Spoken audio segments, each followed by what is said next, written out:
มีทุกข์ดีใจเสียใจผ่านอุปสรรคและปัญหามากมายในแต่ละวันสงบนิ่งแล้วย้อนมองตัวเองวันนี้วันพระน้อมนำธรรมะสู่ชีวิตเตือนสติคนไทยทั้งชาติ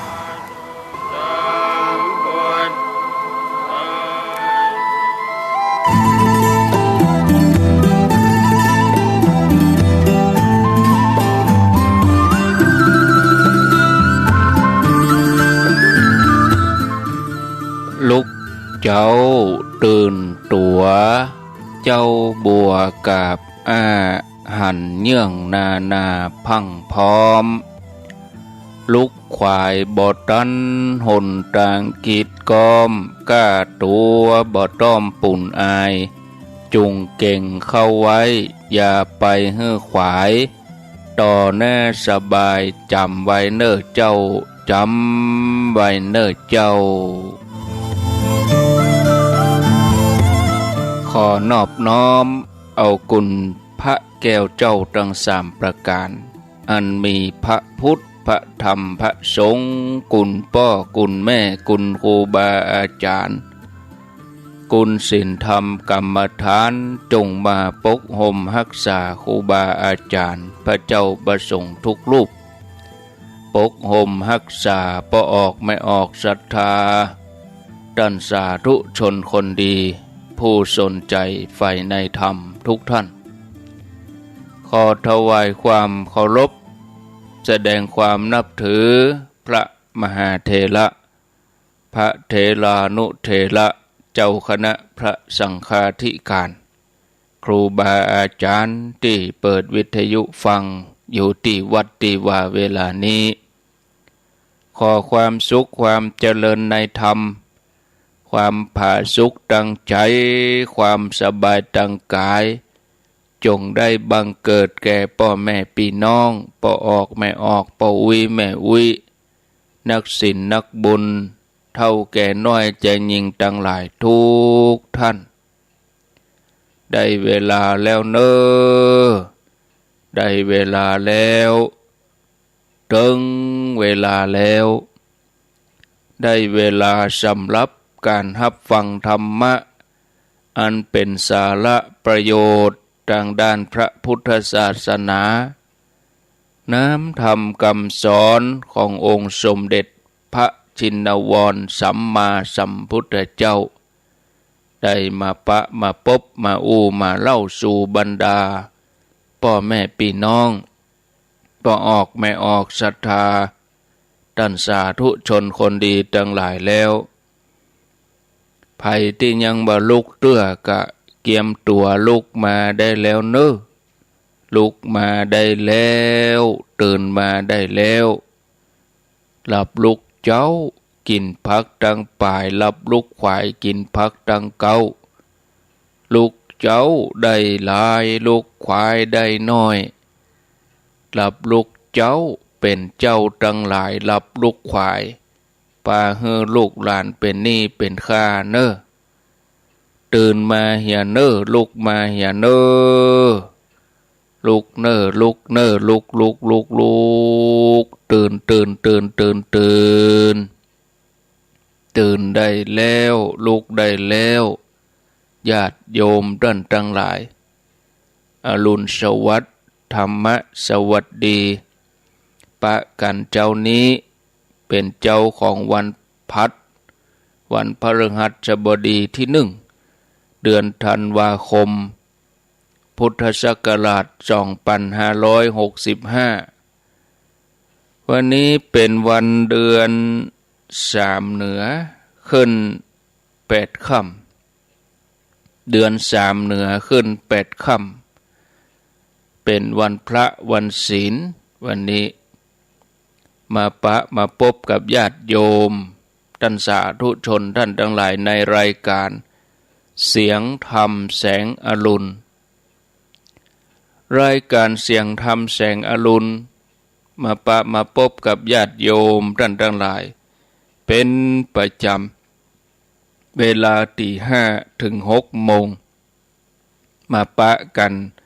วันจันทร์ วันพุธแล้วก็วันพัดเว้นวันการแล้วก็วันศุกร์วันเสาร์วันอาทิตย์นี่บ่มีวันเสาร์ก็เป็นพระคุณเจ้าแทมตนรูปอื่นวันอาทิตย์ก็เป็นแทมตนรูปอื่นไปอาตมาภาพมาปะญาติโยมเขาในวันจันทร์วันพุธแล้วก็วันพฤหัสบดีมาปะกันแล้วบ่ฮือได้ขัดแคลวเสียเวลาจะนำเสนอสาระธรรมะวันนี้คือหัวข้อธรรมะเรื่องยากกับง่ายแล้วนิทานประกอบ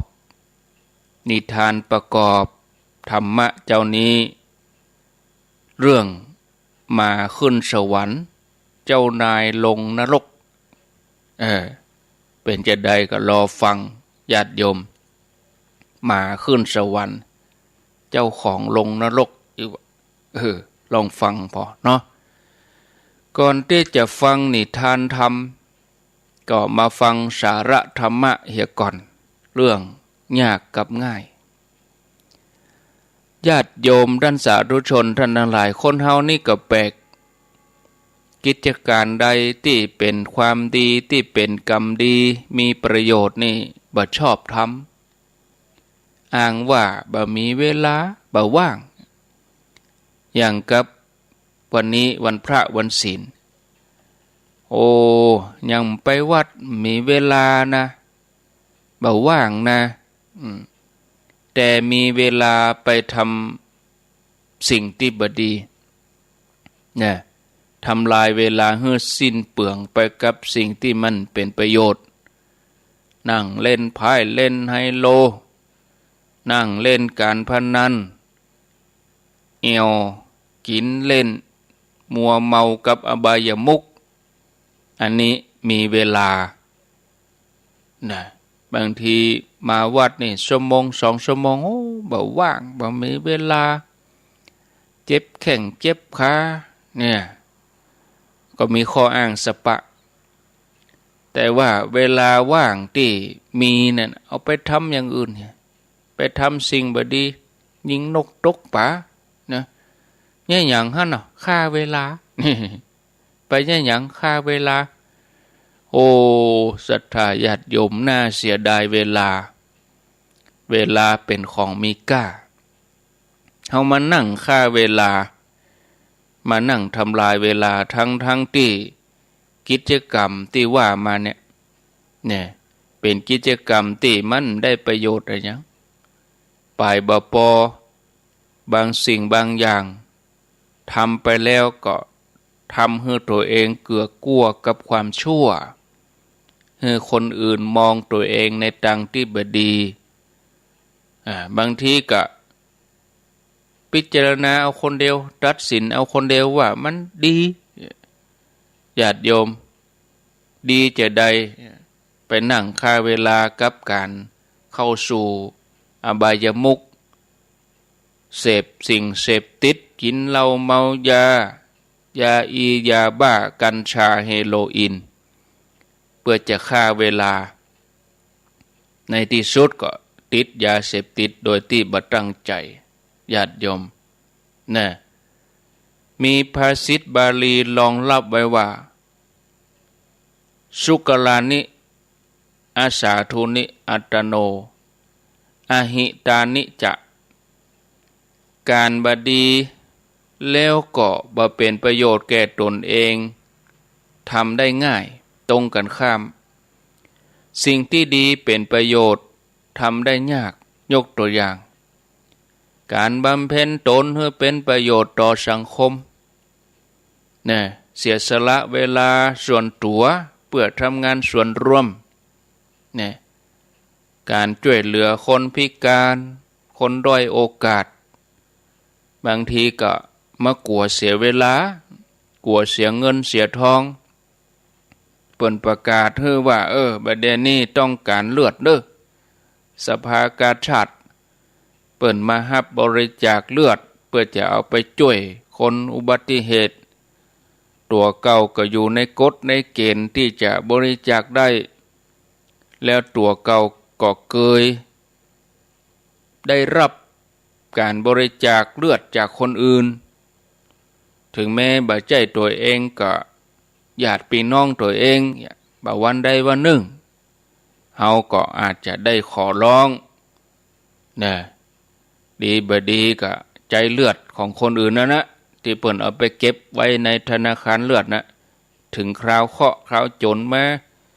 ก็จะต้องได้ขอความช่วยเหลือจากหน่วยงานจากสภากาชาดบางทีก็กลัวขึ้นมาอ้างหันอ้างนี่มีเวลาบ่ว่างกลัวอันที่จริงเนี่ยมันเป็นความหันแก่ตัวเนี่ยการทำใจให้สงบด้วยการที่ฝึกสมาธิภาวนานี่มันเป็นความดีเป็นประโยชน์แก่ตัวเก่าแต่บ่ยอมทำบ่กล้าทำกลัวต่างๆนั้นนะจะไปวัดไปว่าก็กลัวเขาว่าเฮาเป็นทุกข์ย้อนเขาว่านี่มันนักแล้วยังมาเอาตัวเก่าว่าพ่องฉะนั้นเนี่ยศรัทธาญาติโยมการใดที่เป็นประโยชน์โดยดีโดยการนั้นน่ะญาติโยมควรทำเป็นความจริงดังที่พระพุทธศาสนาเปิ้นได้บอกได้สอนเนี่ยองค์พระสัมมาสัมพุทธเจ้าพระองค์ได้สอนให้เฮาเนี่ยญาติโยมอันใดที่เป็นประโยชน์ก็ควรทำเนี่ยเฮาได้พบคนที่บ่ได้ทำความดีเนี่ยคนที่บ่ได้ทำประโยชน์เนี่ยเอามาคิดถึงมันก็ตึงเสียเวลาฉะนั้นญาติโยมเฮาควรจะใส่ใจทำธุระสิ่งที่ดีสิ่งที่เป็นประโยชน์อยู่เสมอและเฮาก็ได้ปะคนจำนวนบ่น้อยนะที่ตั้งหน้าตั้งตาทำลายเวลาฆ่าเวลาแล้วก็มาทำลายตัวเองมันก็เหมือนกับคนที่เกิดมาแล้วก็ปล่อยเวลาไปเนี่ยปล่อยจิตปล่อยใจไปบ่ฮู้จักฝึกหัดบังคับตัวเองฉะนั้นนี่ยังบ่สายเกินไปเห่งหีบแก้ไขปรับปรุงเว้นสิ่งที่ควรเว้นทำสิ่งที่ควรทำบำเพ็ญทานศีลภาวนาท่านสาธุชนท่านผู้ฟังทั้งหลายภาษิตบาลีปากฏที่เราเคยได้ยินได้ฟังกัลยานังปาปกาลีจะปาปกังกัลยาณกาลีกัลยาณังปาปกาลีจะปาปกังทำดีได้ดีทำชั่วได้ชั่วแต่ก็ยังมีคนจำนวนบ่น้อยนะที่ยังบ่เข้าใจภาษิตนี้นอกจากบ่เข้าใจแล้วยังบ่หันตัวก็คัดค้านแล้วก็บอกว่าทำดีได้ดีมีที่ไหนทำชั่วได้ดีมีถมไปแล้วก็ยกตัวอย่างที่บ่ดีตัวอย่างที่เลวมาให้เฮาพอมาให้เฮาดูยกตัวอย่างว่าคนนั้นคนนี้ทำแต่ความชั่วเป็นเจ้าของบ่อนการพนันค้าขายยาเสพติดจนร่ำรวยบ่หันไปวัดไปวาบ่หันทำบุญอะไรอย่างไม่มีหน้ามีตาไผก็เคารพนับถือไผก็กราบไหว้คนนั้นคนนี้ค้าขายสิ่งเสพติดยิ่งค้ายิ่งรวยแปลงบ้านหลังใหญ่กิจการดีบ่มีไผมากจับกุมมีเงินมีทองมีหน้ามีตามีคนเคารพบูชาส่วนคนทำดีนี่บ่หันมีอันยังมีแต่ตุกลงไปกำคนเหล่านี้จังมีภัยหูเบาก็เชื่อง่ายพอเขาแล้วมันก็น่าเชื่อแต่สาธุชนท่านทั้งหลายโบราณเปิ้นว่าไว้จะใด หนทางพิสูจน์ม้าการเวลาพิสูจน์คนทำชั่วก็ตั้งหน้าตั้งตาทำไปเถอะเนี่ยจะเปิดบ่อนการพนันกะจะค้าขายสิ่งเสพติดกะก็ลองก้มหน้าก้มตาทำไปเนี่ยโอ้จะมีอำนาจจะมีอิทธิพลล้นฟ้าเหลือแผ่นดินอย่างใดก็ตามเงินทองเกียรติยศชื่อเสียงที่ได้มาเพราะความบดีเพราะความร้ายกาจสิ่งเหล่านี้มันเป็นของฮ้อนเมื่อเป็นของฮ้อนมันก็อยู่ได้บ่เมินมันจะเหมือนของเย็นฮ้อนนี่อยู่เมินญาติโยมเมื่อถึงเวลาก็ต้องเปลี่ยนไปเฮาพอถึงสภาวะจิตของเขานี่ยุ่มเป็นสุขนะบางทีโอ้ค้าขายสิ่งบดีบ้านหลังใหญ่แต่บ่จะได้นอนบ้านนะไปนอนตำป่าตำเขาลบซ่อนแปลงบ้านหลังใหญ่แต่บ่ได้นอนบ้านจะโป้ว่ามีความสุขได้จะใดมีความภาคภูมิใจได้จะใดผิวพรรณก็เศร้าหมองต้องหวาดระแวงมีพิรุธนะรับก็เป็นสุขต้องเล่นละครตบด่าคนอื่นอยู่ตลอดเวลาโอ้ทุกข์ใจบ่ได้รับความสุขบ่ได้รับความเย็นใจเพราะความสุขเนี่ยญาติโยมบ่ใช่ผลที่คนทำชั่วจะพึงได้นะศรัทธาญาติโยมนี่คนที่ทำความดีถึงแม้จะยังบ่รวยยังบ่มียศถาบรรดาศักดิ์บ่มีไผเคารพนับถือบ่มีไผไหว้บูชาแต่ว่ามีความสุขมีความอิ่มใจมีความภาคภูมิใจเป็นคนร่าเริงเป็นคนที่ภูมิใจว่าตัวเองเป็นคนดีคนดีเนี่ยความดีก็คุ้มครองคนที่กำลังทำความดีอยู่ทุกวันนี้ก็บ่ควรดีท้อถอยบ่ควรดีท้อแท้ก็ขอให้ทำดีต่อไปศรัทธาสาธุชนคนดีทั้งหลายนักปราชญ์บัณฑิตผู้ฮู้เปิ้นได้อู้ไว้ว่า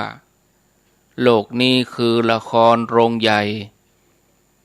คนเฮาทั้งหลายที่เกิดมาต่างก็เกิดมาเล่นละครบอกกองจบบททุกตอนที่เปิ้นกำหนดไว้ก็ต้องเข้าลงลาโลกบทบาทที่กำหนดให้แสดงนั้นก็แตกต่างกันไปผู้กำกับ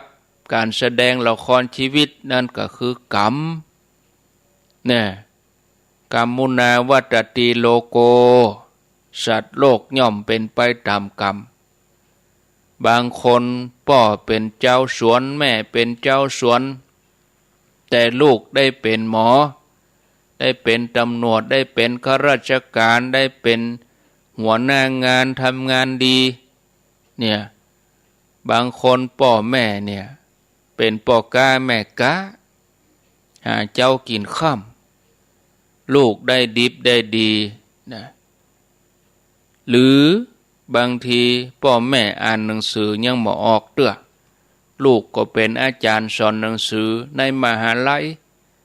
ข้อนี้ก็แล้วแต่กรรมลิขิตชีวิตของแต่ละคนให้เป็นไปตามที่ตัวทำไผจะมาฝืนกรรมล่วงกรรมไปมันได้กรรมโยนิเฮามีกรรมเป็นกำเนิดกรรมพันธุเฮามีกรรมเป็นเผ่าพันธุ์กรรมทายโยเฮามีกรรมเป็นทายาทคือเฮาทำกรรมอันใดไว้เฮาจะต้องเป็นผู้ที่รับกรรมนั้นเมื่อกรรมเป็นผู้กำหนดให้เฮาแสดงเป็นละครชีวิตแล้วเฮาก็แสดงบทนั้นเต็มความสามารถกรรมทำให้เฮาได้เป็นตำรวจเฮาก็มีหน้าที่รักษากฎหมายบำบัดทุกข์บำรุงสุขให้กับราษฎรก็กำหนดเฮาก็ทำให้ดีที่สุดจะไปนอกบทไปทำผิดกฎหมายเสียเองไป ล่วงละเมิดกฎหมายเสียเองแทนที่จะบำบัดทุกข์บำรุงสุขให้ประชาชนพลเมืองกลับไปก่อตุกลีดไถเนี่ยข่มเหงบำบัดสุขบำรุงทุกข์อันนี้ถือว่าทำผิดหน้าที่ก็ทำให้บ้านเมืองปั่นป่วนเป็นสิ่งที่บ่ควรทำคือไปเล่นนอกบทนะญาติโยมส่วนเฮาท่านทั้งหลายอันเป็นประชาชนมีหน้าที่ทำมาหากินโดยซื่อสัตย์สุจริตทำหน้าที่เป็นผู้เสียภาษีอากรบำรุงรัฐบำรุงหลวงบ่เอาเปรียบรัฐบาลบ่โกงเสียภาษีไปตามความเป็นจริงเนี่ยอันนี้เล่นไปตามบทบ่ได้นอกบทบรรดาข้าราชการทุกกรมกองทุกแผนกก็ทำหน้าที่เป็นไม้เป็นมือเป็นกลไกของรัฐบาลต้องเป็นกลไกที่มี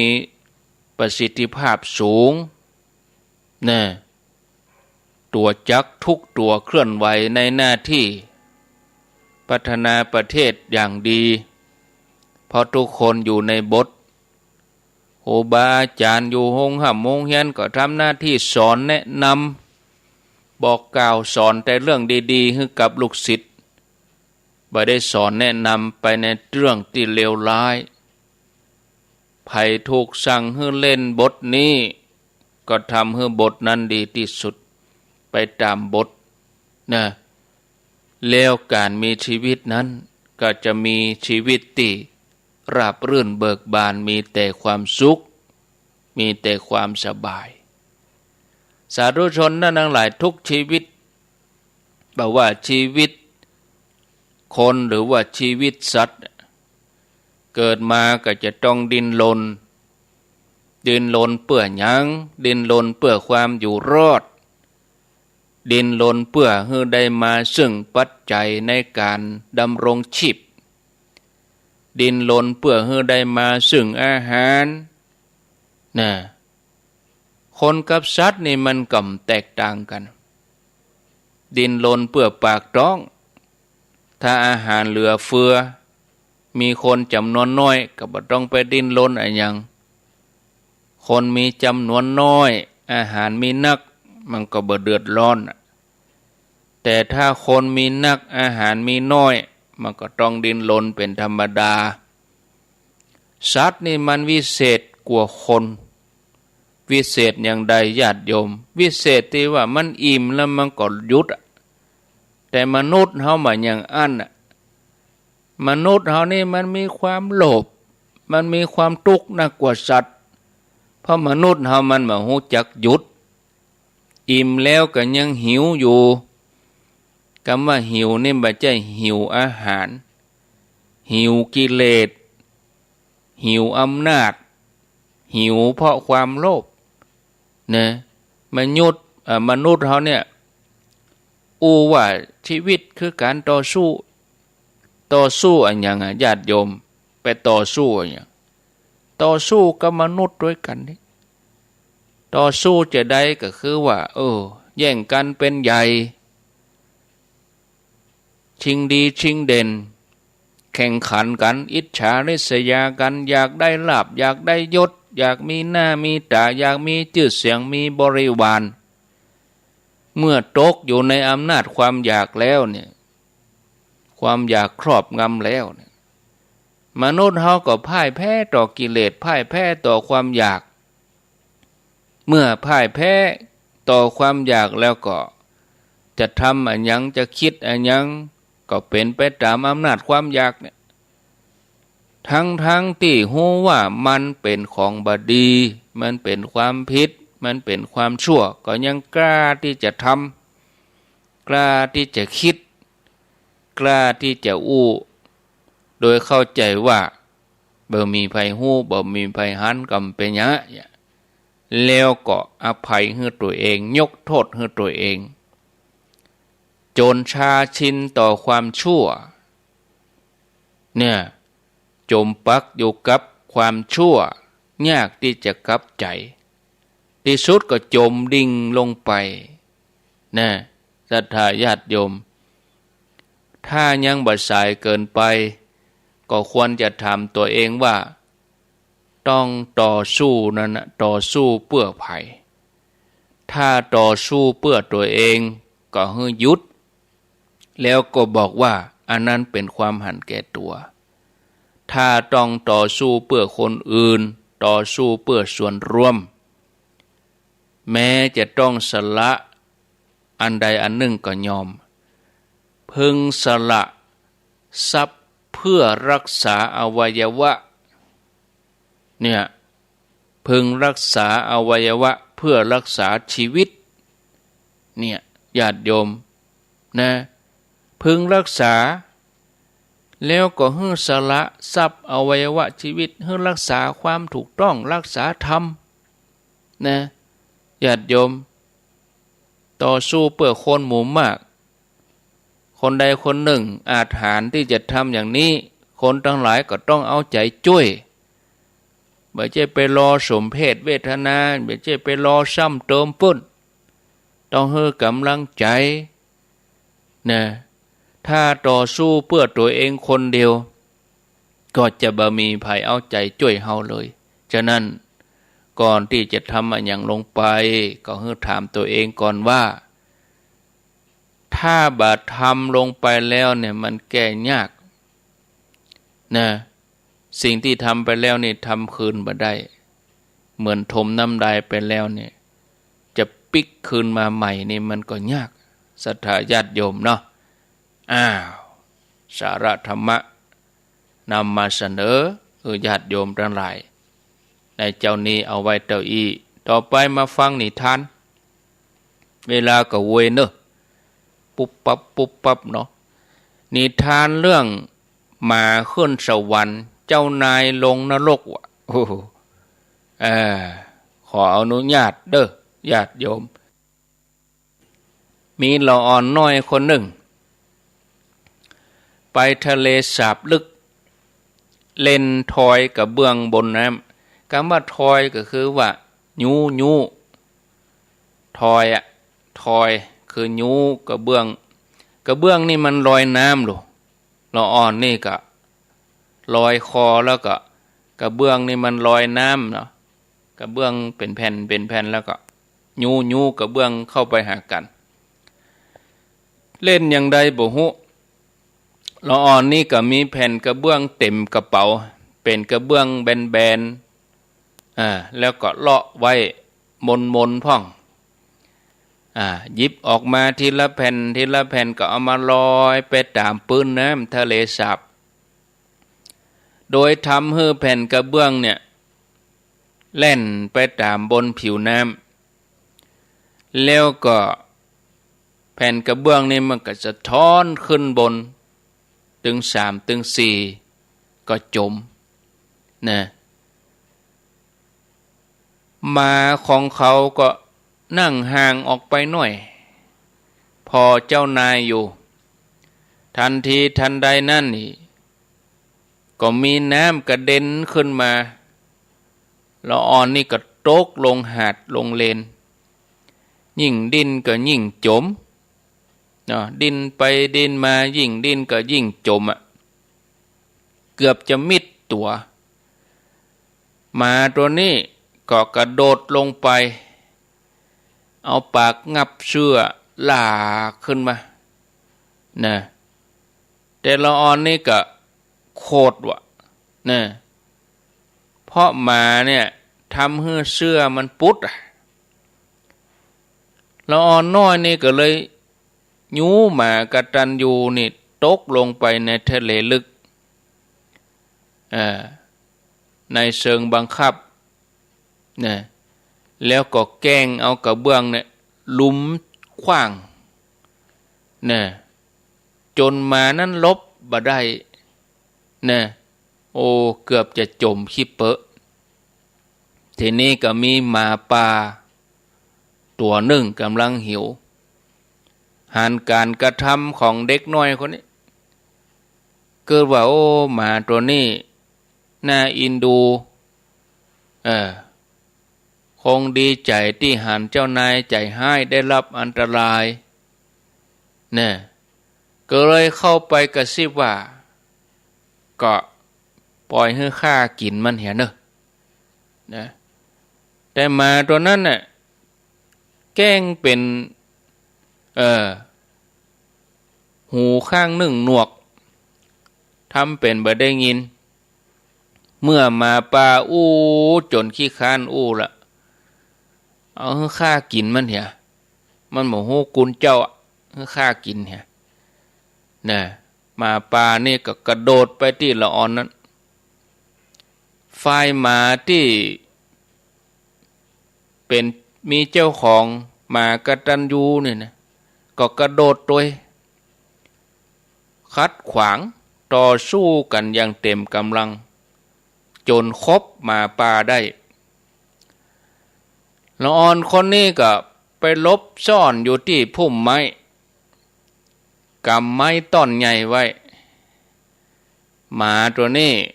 หันใส่เจ้าของล่นลบซ่อนที่พุ่มไม้ก็ล่นไปตัวหาเจ้านายแสดงความดีใจในความมีชัยแต่ว่าละออนคนนี้ตวาดด้วยเสียงโคดบอกว่าไปฮื้อป้นหมาสกปรกทำไมบ่ไปกัดหมาป่าตัวนั้นนะฮื้อข้าตกอกตกใจนะว่าแล้วก็บุบหมากตัญญูเป็นหน้าอินดูแล้วก็เอากระเบื้องขว้างไล่ฮื้อหนีไปป้นแต่หมากตัญญูที่น่าสงสารนี่ก็บ่ได้ย่อนความกตัญญูเตื้อก็ยังหล่นไปติดจอยห้อยตามตัวเจ้านายของมันเด็กคนนี้ก็แอบเข้าไป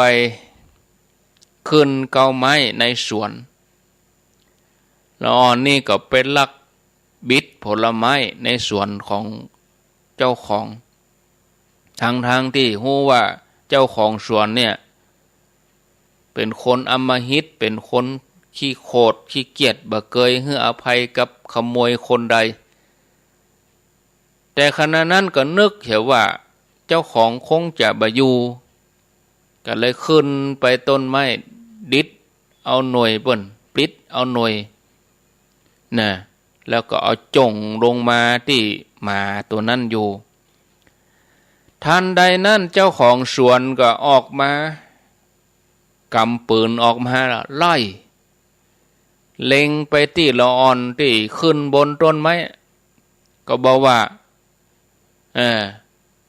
ต้องเฮก้าหน่วยผลไม้เนี่ยเสียก้าปั๊บมาก็มาอ่านจะยิงประเดี๋ยวนี้ละออนนี่ก็บ่มีเงินมีทองติดตัวเนาะนอกจากแผ่นกระเบื้องหมดหวังแล้วไผจะมาช่วยเฮาก็ห้องหามาตัวนั้นมานี่กำช่วยกำช่วยกำช่วยฆ่ากำช่วยฆ่ากำญาติโยมท่านสาธุชนเฮาท่านทั้งหลายย่อมฮู้อยู่ด้วยกันว่าธรรมดาหมานี่มันบ่เคยขึ้นต้นไม้แต่หมาประหลาดตัวนี้นี่ตะเกียกตะกายขึ้นไปตามลำต้นเนี่ยเหมือนกับว่าตีนของมันเนี่ยเอายางติดเนี่ยหมานี่มันก็ขึ้นไปจนไปถึงเจ้านายมันก็เอาตัวไปกันไว้พอดีเจ้าของสวนก็ลั่นไกยิงบึ้มเนี่ยลูกปืนนี่ก็ฝังไปที่ตัวของหมาที่น่าสงสารหมาตัวนี้ก็ตกลงเนี่ยมืนตาพอเจ้านายขณะที่ตัวเองใกล้จะตายทีนี้ก็ขอความช่วยเหลือพ่องนะละออนคนนี้ก็เห่งกระโดดลงไปนะล่นเอาตัวเก่ารอดไปอ่ะบ่ผิดอันหยังกับขโมยเนาะเหตุการณ์ต่อไปนี้เจ้าของสวนก็หันกับตาควรที่ออกจากปลายปืนนี่ก็ลอยจุนรอบตัวมา กำลังจะสิ้นใจนะโอ้จะไปอยู่ที่ใหม่แล้วหรอร่างตัวนี้บ่เอาละจะได้ไปร่างใหม่สัตว์กตัญญูนั่นน่ะบ่มีวันที่จะสกปรกเนาะถูกเลี้ยงมาอย่างดีแต่จะเป็นผู้ที่งดงามรุ่งเรืองต่อไปเนาะส่วนเจ้าของหมานั่นน่ะเนี่ยหายไปศรัทธาญาติโยมเพราะวันนั้นน่ะสวรรค์ต้องการเทวดาแห่งตนหนึ่งพอดีบ่มีไผในดินแดนมนุษย์ที่จะมีคุณค่าเท่ากับหมาที่น่าสงสารหมาที่กตัญญูนะส่วนเด็กน้อยนี่จะเป็นอย่างใดทำสิ่งให้ทำสิ่งนักก็บ่มีไผเอาใจช่วยเนาะศรัทธาญาติโยมก็บ่ฮู้ว่านิทานนี่เนี่ยเป็นจะใดสะท้อนความจริงจะใดก็สะท้อนความจริงอย่างหนึ่งว่าสันดานอย่างละอ่อนที่บ่ฮู้กตัญญูเนี่ยนะก็ยังคงมีอยู่ตลอดนะพอหมาที่ตัวเก่าเลี้ยงนะติดตามตัวเก่าไปไหนตลอดพอว่าบ่มีกล้าอย่างสกปรกกินเหม็นก็เพราะว่าตัวเก่าในฐานะที่เป็นเจ้าของหมาบ่เคยอาบน้ำเมื่อมันดูมันก็ต้องเหม็นมันก็ต้องสกปรกเวลามันมาอยู่ใกล้ก็ตะเพิดไล่หนีทำให้เสียบรรยากาศทำให้เป็นมลพิษต่างๆทางจมูกทางหูดังแต่ถึงเจ้านายจะดุร้ายอย่างใดรังเกียจอย่างใดหมามันก็มีความกตัญญูหูกุลที่เจ้านายได้ให้ข้าวให้น้ำมันกินแม้จะให้เสียก็บ่ได้ก็ถือว่าเป็นบุญคุณที่ต้องทดแทนนะว่าเป็นความผิดที่ประเสริฐจนเฮาเวลาได้ฟังเรื่องนี้นี่โอ้อยากจะเปลี่ยนใจศรัทธาญาติโยมเมื่อเจ้านายมีภัยตกน้ำก็กระโดดลงไปช่วยเอาปากไปงับเสื้อดึงขึ้นมาแม้เจ้านายใจร้ายนี่จะโกรธบอกว่าทำให้เสื้อขาดจะบุบจะตีมันกำบ้าหยังบอกกองหมาป่ามาไล่คบเจ้านายหมากตัญญูก็กระโดดเข้าไปช่วยต่อสู้กับหมาป่าจนสุดชีวิตเจ้านายใจโหดแทนที่จะขอบคุณกับเอาสิ่งของขว้างปาหาว่าไปคบกับหมาป่าทำให้ตกใจหนวกหูเนี่ยเมื่อเจ้านายเนี่ยที่มีความหยาบช้ามีนิสัยโลภโมโทสันมีเล่มปอไปขโมยผลไม้เจ้าสวนถูกเจ้าของสวนเอาปืนยิงเอาปืนไล่ยิงก็หล่นขึ้นต้นไม้เจ้าของสวนบอกว่าถ้าบ่เสียกล้าปั๊บมาจะยิงให้ตายเนาะเจ้าตัวบ่ฮู้จะเนี่ยจะได้พร้อมได้เอาทรัพย์สินมาไว้กับตัวสักน้อยถึงเวลาโจรแต้มมาแล้วก็ขอเฮิ่มหานี่จ่วยด้วยความกตัญญูหมาก็ขึ้นต้นไม้ไปจ่วยเอาไก่ไปบังลูกปืนนะเนี่ยศรัทธาญาติโยมเจ้านายตีใจให้นี่รอดตัวเพราะหมากตัญญูเข้าไปจ่วยเนี่ยบ่ดูดำบ่ดูแดงเปิ้นในใจก็คงจะนึกด่าว่าเฮ้อมาว่าเอาตัวมาขวางกลางลูกปืนคนเดียวสมน้ำหน้าอย่างประมาณนี้กันเนาะถ้านึกอย่างอี้เนี่ยก็บ่สมควรที่จะเป็นมนุษย์แล้วเนาะขนาดเขาจ้วยเฮ้อตัวเก่ารอดยังนึกว่าเป็นความผิดแท้ อินดูหมาที่น่าสงสารอุตส่าห์อุทิศชีวิตทั้งชีวิตเพื่อจะช่วยนะเจ้านายใจบาปสำนึกผิดชอบชั่วดีจะได้กลับเนื้อกลับตัวแต่ว่าบัดสำเร็จเด็กน้อยใจร้ายนี่ก็เหิมเกิมทำสิ่งบดีนักเข้าไปแถมนะศรัทธาญาติโยมท่านสาธุชนนี่มาขึ้นสวรรค์เจ้าของตกลงนรกไปนี่พอเวลาแล้วก็พอสมควรญาติโยมเดี๋ยวจะได้ไปลงศาลาวันนี้วันพระวันศีลหลายท่านก็จะไปวัดละเนาะบางคนก็เดินทางไปแล้วก็ขออนุโมทนาบุญตัวยเนอะญาติโยมท่านทั้งหลายประชาสัมพันธ์ข่าวสารงานบุญเหตุสักเล็กน้อยวันที่4 ธันวาคมวันที่4 ที่ 5นี่บัญจะตั้งธรรมหลวงที่วัดไร่พัฒนารามเนอะวันที่3 ที่ 4กะวันที่4นี่เปิ้นมีสืบจัตตาเนาะก็ตั้งธรรมหลวงที่วัดไร่พัฒนารามเชิญชวนศรัทธาญาติโยมท่านสาธุชนด้วยแล้วก็วันที่4 ธันวานี่ก็ที่วัดเหล่าปาตานอำเภอแม่แจ่มจังหวัดเชียงใหม่เปิ้นจะศาลพระเจ้าเปิ้นเอาตอกเอาไม้เนี่ยไปศาลนะศาลเป็นพระเจ้าไผไข่หันก็ไปพอพระเจ้าตึงองค์กูเตื้อเฮาหันก็เอาปูนแปงเอาเนาะเอาปูนปั้นปูนหล่อดินกี่ก็แต่ว่าวันที่4นี่เปิ้นจะเอาตอกเอาไม้หวกไม้ไผ่มาศาลคำหั่นนะศาลเฮือได้หันไปได้ยกมาเป็นองค์นะศาลคำหั่นเลยกะเจิญจวนเนอะที่วัดเราปาตานตำบลจังเครื่องอำเภอแม่แจ่มอันนี้ก็ฝากประชาสัมพันธ์ญาติโยมท่านทั้งหลายไว้งานต่อไปก็วันที่11 เดือนธันวาคม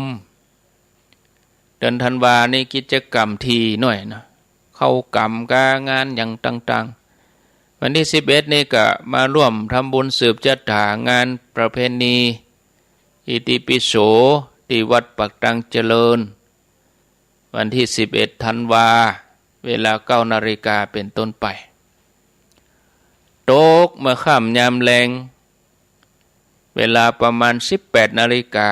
6 โมงแลงเป็นต้นไปกินข้าวน้ำข้าวแรงแล้วกาจะไปกินข้าวแรงปุ้นก็ได้ที่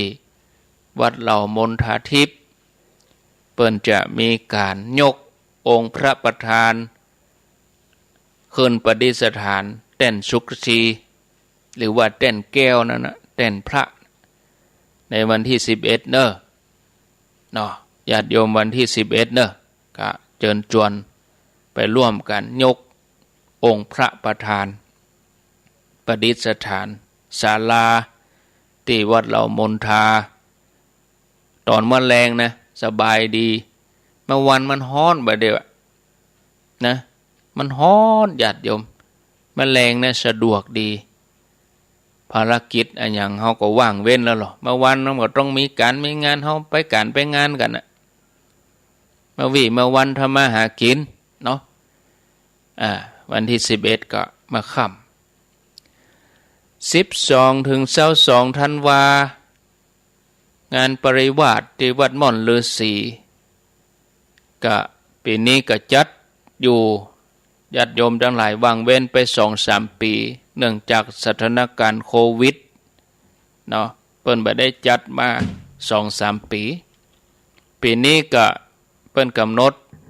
เหมือนเดิมก็คือวันที่12 ถึง 22 ธันวานะงานปริวาสที่วัดม่อนฤาษี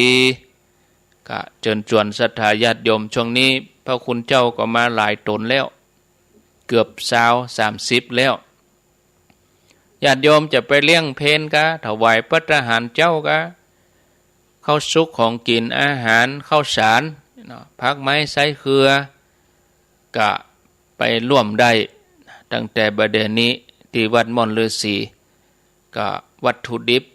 ก็เอาเข้าครัวไปแม่ครัวแม่ชีศรัทธาเพื่อจะได้ทำกับข้าวถวายพระคุณเจ้าที่เปิ้นมาล่วงหน้านี่เปิ้นมาเตรียมสถานที่นะมาปัดมาเพียวมาจัดเตรียมสถานที่เป็นกองหน้าเปิ้นมาจัดมาเกียมกันมีสาวป่าย30 ตนแล้ว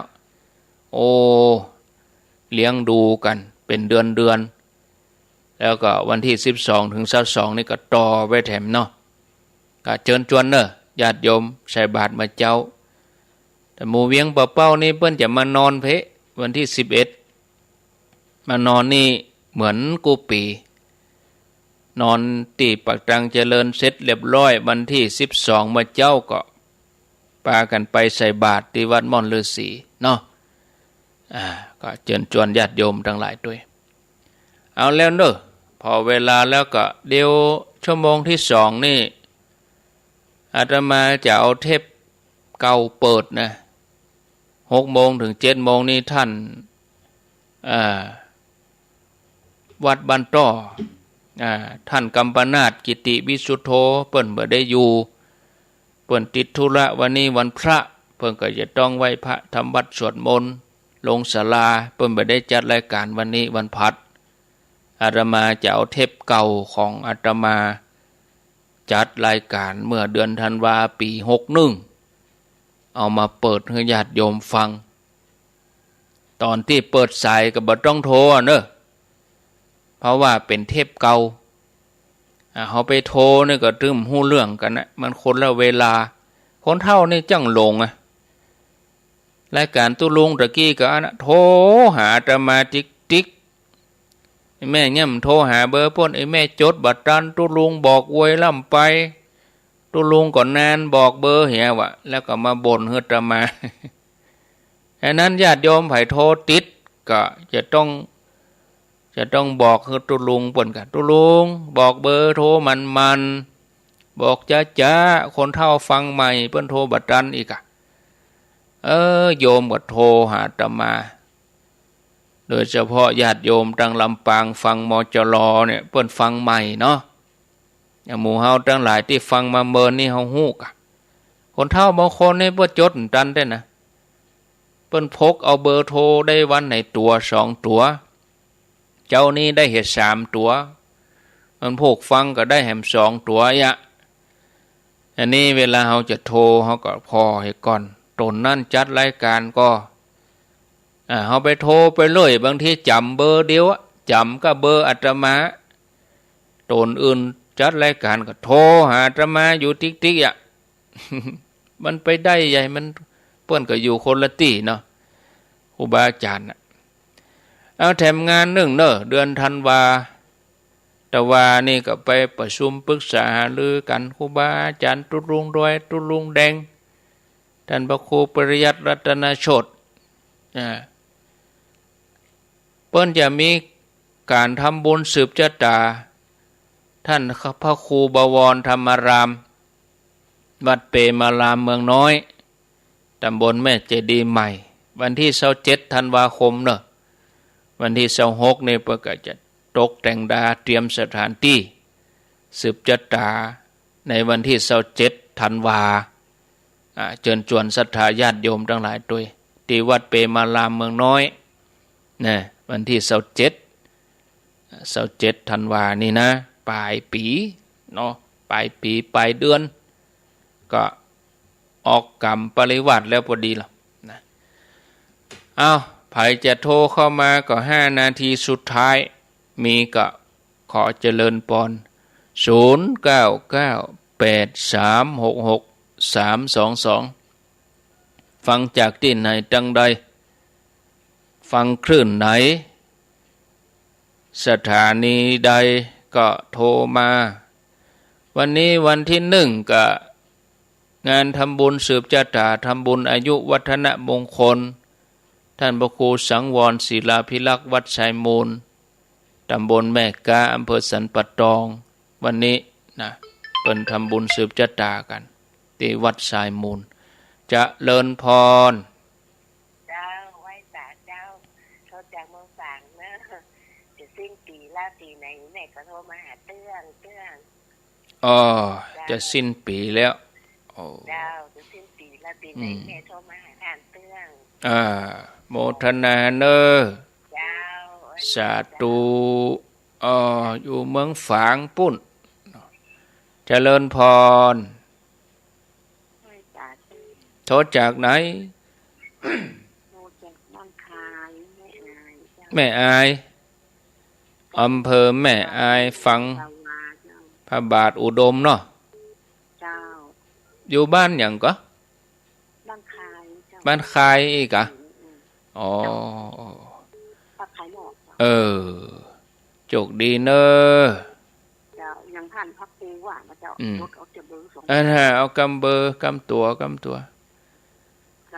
สาธุ0998366322เจริญพรเจ้าท่านอาจารย์โทษจากที่ไหน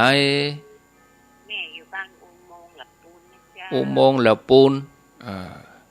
ฟังชัดดีเนาะอนุโมทนาเนอะเจริญพร